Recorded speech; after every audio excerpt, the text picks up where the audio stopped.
Welcome. In front of me is a Motorola Moto G30, and today I'll show you how to copy contacts from your SIM card to the device. And to get started, let's open up our standalone contacts app, which should be somewhere. There we go. So once you find it, open it up, and then you wanna skip if it asks you for anything.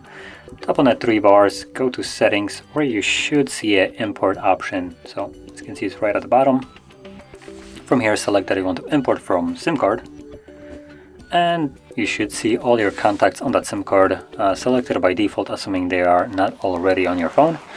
So in this case, you might want to deselect contacts that you don't want, and from there, once you have everything selected that you do want, click on the import option. It will give you a message how many contacts have been imported, and you should see them right in your contacts list now.